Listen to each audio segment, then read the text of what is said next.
Okay, you ready? Oh, shit. Yeah. Here it comes. Okay, I'm ready. Let's watch some comedy on Peel Channel 2 now. Yeah, some comedy. Today we'll watch a Muslim guy talking on tedx Talk. Ooh, this will be exciting.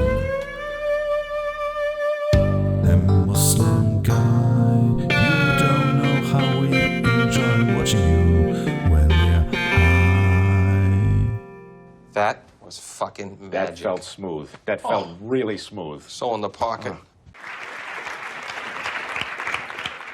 Thank you guys for the round of applause, even though I haven't said anything yet. But so my name is Omar Abdul Fatah, and I am a history student here at UBC, hoping to become a teacher. And today I would like to talk about a very contentious topic, but it's something I think is very worth discussing, and that is the relationship between logic, science, and faith. And specifically, I'd like to challenge the idea that science, logic, and faith are inherently distinct. And I'd like to do that by sharing my story of how I became a more practicing Muslim. So 2 years ago, I had the opportunity to work in Japan, and I got a job teaching English. And this job was kind of like an open placement. So I applied for the program, but they could put me anywhere in Japan. And so I ended up on this island. So this island is beautiful, yes. I slightly edited it, just a little bit. But this entire island is actually smaller than Stanley Park. You can imagine a foreigner like myself, being born and raised in the lower mainland, New Westminster for the most part, going to an island like this with a population of 390 people, according to City Hall. Going to an island like this, it was a huge shock for me. I didn't speak Japanese at all. I didn't even know how to cook or do laundry on my own. So you, as a grown man, can't cook and can do laundry? What could be the reason for that? This was a huge transition for me. And it was also a huge transition for the people on the island. So when they see someone who's like 6'3", and you know, one thing I often heard was like, "Oh, shinsho ga takai desu ne." Like, your height is really tall, basically. That's one thing I heard. So obviously stood out. But surprisingly, there was one other person on the island who was almost my height. But his height earned him a special name. They called him Jumbo-san. And san means like the honorific term. Anyways, so me and Jumbo-san, basically. So I go onto this island, and you can imagine I'm feeling pretty much like a superstar. Everyone's inviting me to their house. I get regularly invited to the 3 bars on the island. And, you know, I'm feeling pretty good about myself. But eventually, all that fades. And I get used to the routine. So I'm going to school, I'm teaching English, and then I come back home, and I'm just getting used to the routine. And I'm like, really, what is the point of life anymore? And it wasn't really a depressive thought at first, but it was just like, you know, I've just gotten so used to it, like, what am I living for at this time? And everything that made me comfortable was kind of taken away from me. So I had my language, for one. I couldn't speak Japanese when I first came there. That was gone. I had my friends. That was all gone. My parents, that was gone. My school, you know, school was a huge source of confidence for me. That was gone because I was graduated. Let me summarize what you just said like a minute ago. You felt like a superstar. Everybody wanted to be your friend and invited you to their homes. They invited you to the 3 bars on this island. You went to school and you were teaching English. Oh, of course. And you missed your parents because there was nobody there to cook for you and doing your laundry. Now I understand. And the one thing that I had to hang on to was my faith. That was the one thing I had to hang on to. So I remember in prayer, like really for the first time in my life, thinking about my religion. Right? I was always a Muslim, alhamdulillah, but this was the first time in my life I was thinking about my religion. So I'd be praying, and I started actually crying.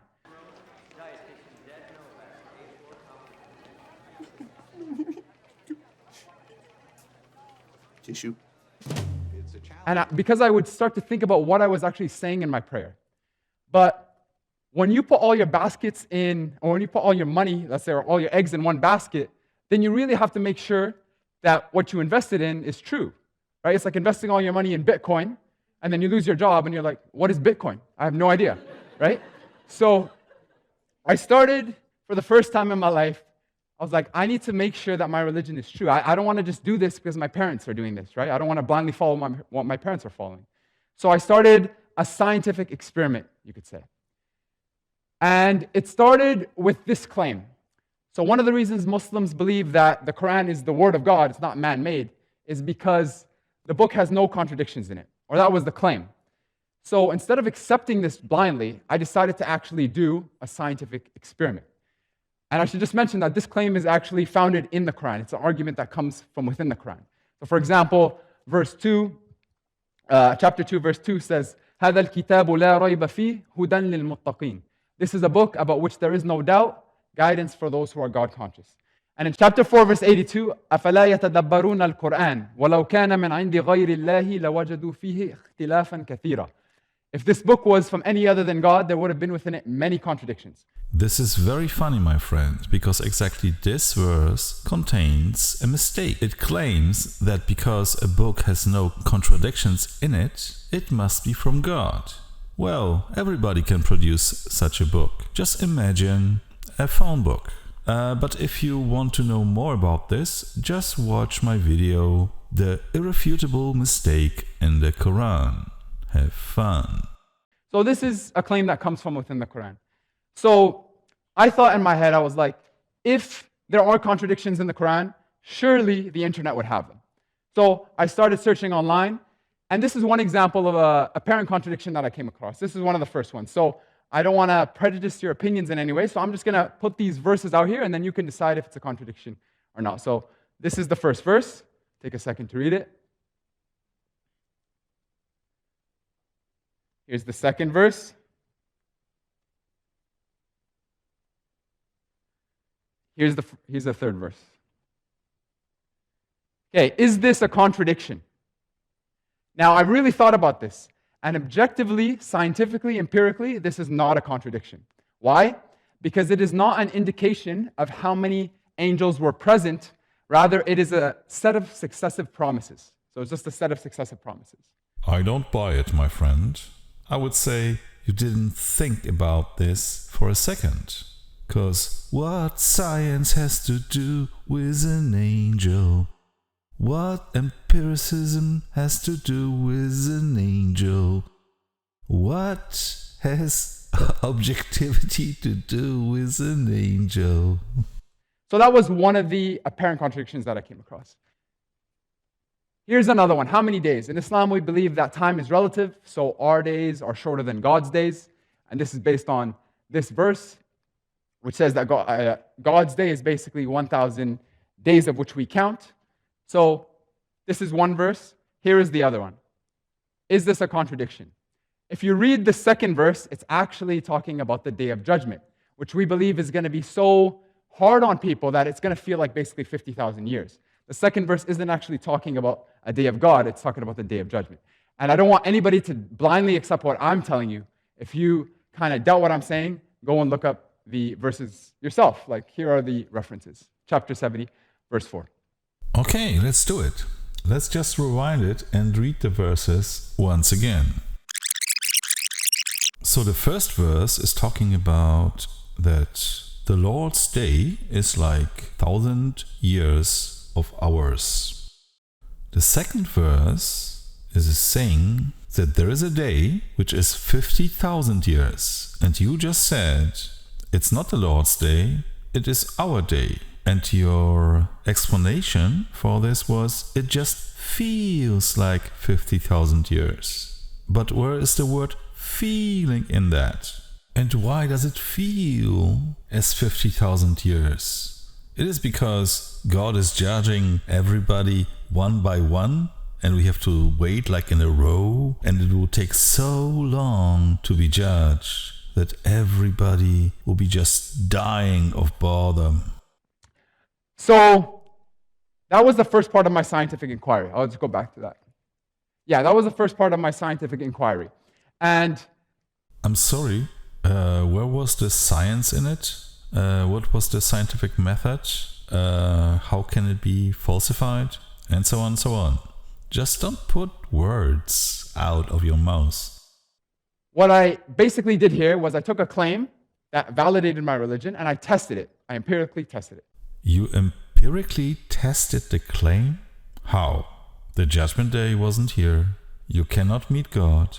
So, what was the testing situation? I mean, what was the experiment you've done? That was one claim. That's one of the reasons why we believe that the Quran is the Word of God. But that's not the only reason. Here's another reason. There are no scientific errors in the Quran.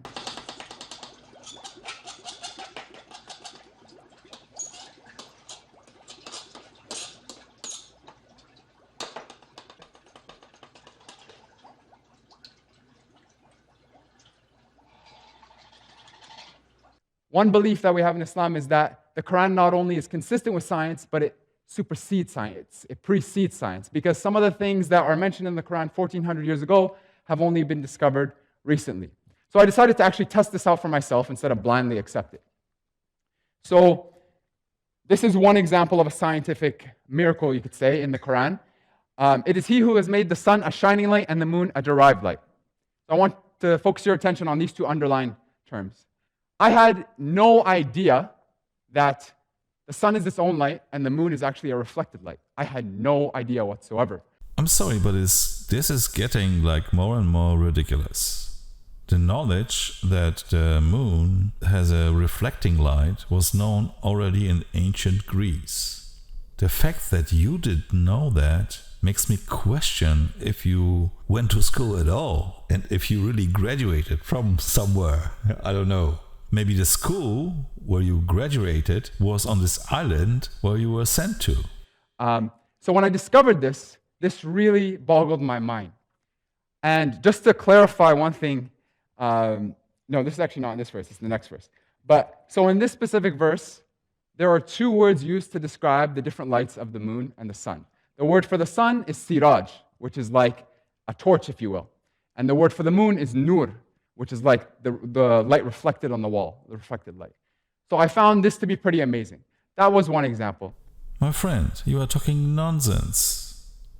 Uncle Anaxagoras, or Anaxagoras from ancient Greece, already was talking about the moon reflecting the sun's light. It was like 1,000 years before the Quran was written.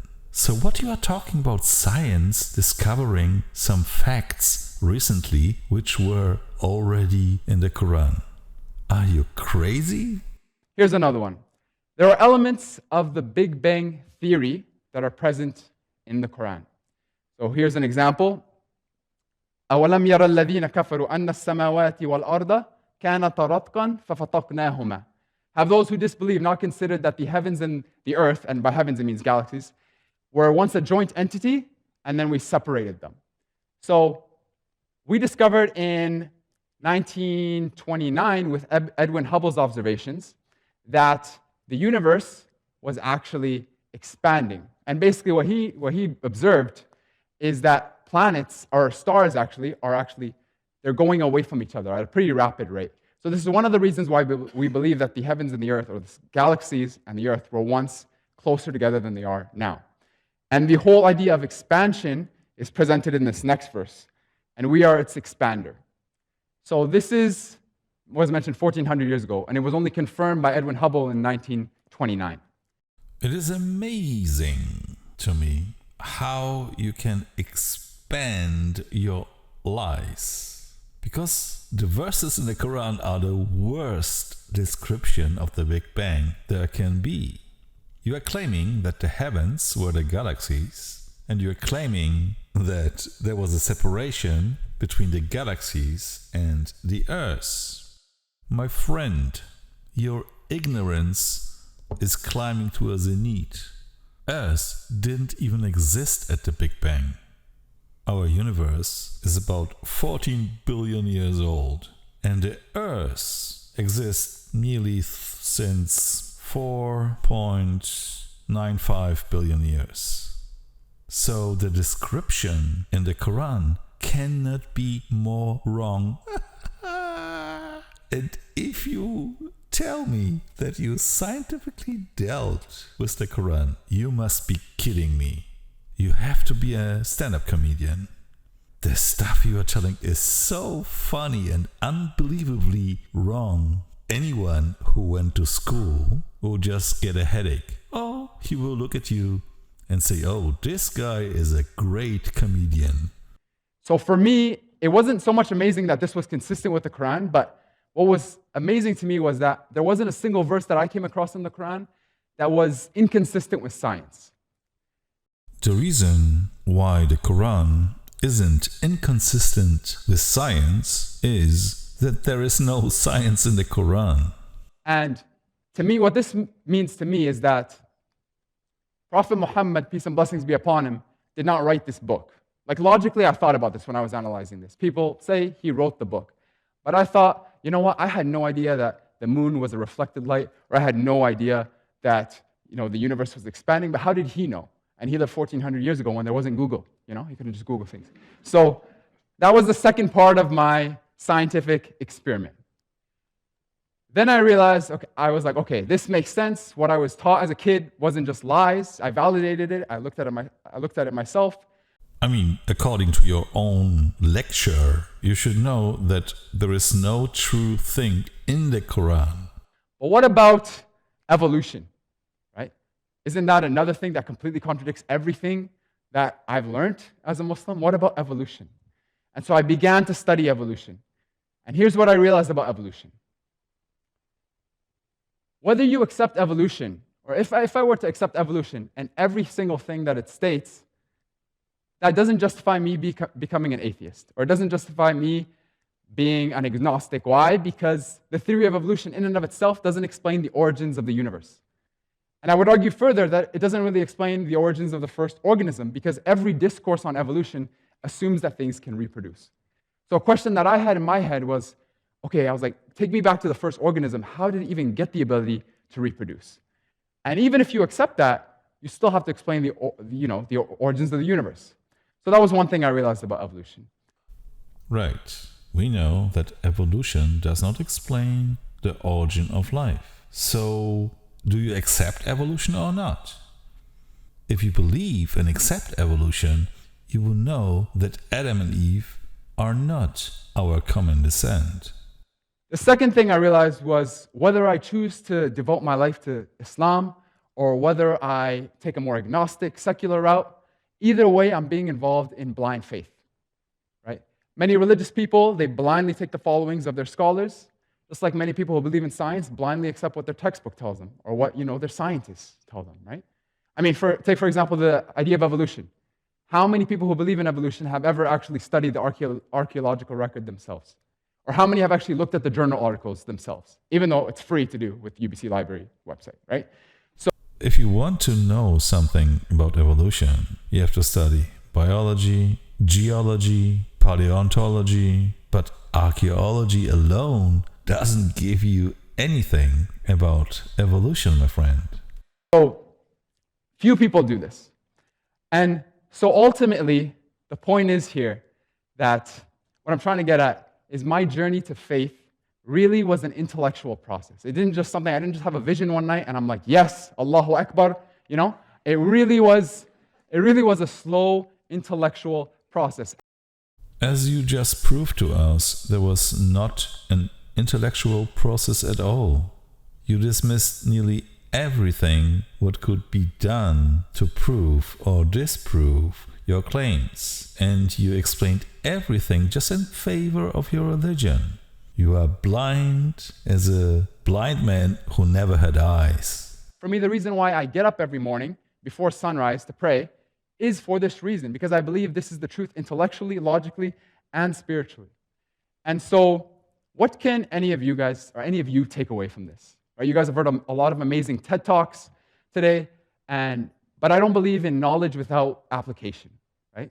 You should listen to something and you should actually implement it in your life. So I'd like to leave us all with one verse from the Quran. And this verse is presented in the context of a theological debate, but it's still something that I try to live my life with every day. It's still something I try to live my life by. So the verse is, قُلْ هَاتُوا بُرْهَانَكُمْ إِن كُنْتُمْ صَادِقِينَ. Present your evidence if you are truthful. Okay? And so my message today is, no matter what you're exposed to, always ask questions, always critically think, always seek evidence, always ask for evidence.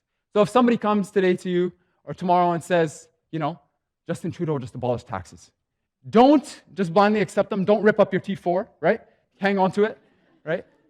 Always ask questions. Where'd you get that information from, right? Ask questions. There's nothing wrong with that. And so when we do this, we make ourselves less susceptible to believing in things that fuel or drive so much of the oppression that we see in the world today. The racism, the Islamophobia, the sexism. All these negative things are fueled by ignorance. And that's because people don't ask questions. They blindly accept things, and they don't seek out evidence. So think, be critical, and just seek out the truth. Thank you guys very much. Thank you very much. Thank you. So let's rewind back again to your verse. And it says, produce your proof if you should be truthful. You didn't produce any proof today.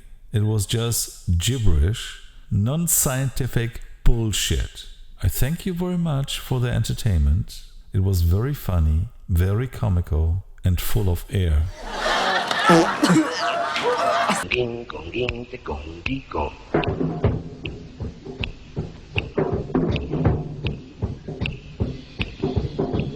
Remember, Michael, play regular and no messages.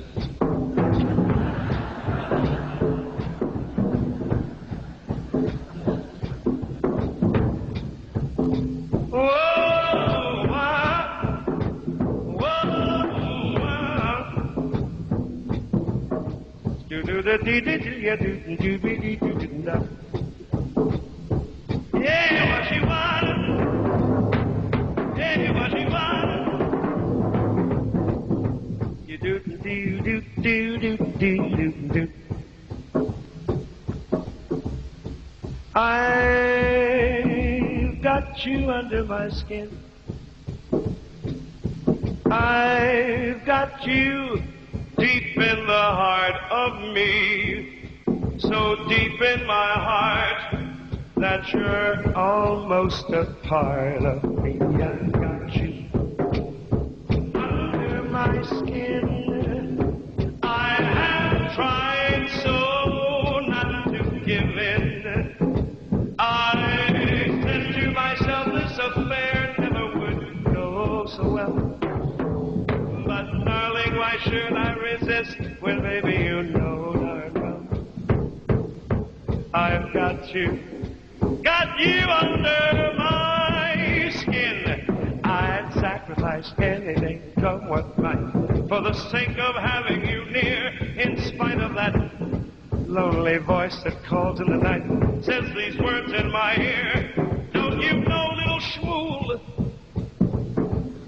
you never can win. Use your mentality. Wake up to reality. But each time I do, just the thought of you makes me stop before I begin. Didn't I tell you that I got you? I got you under my skin. And I like you. I like you under my skin. It's a little lumpy, but you're under my skin.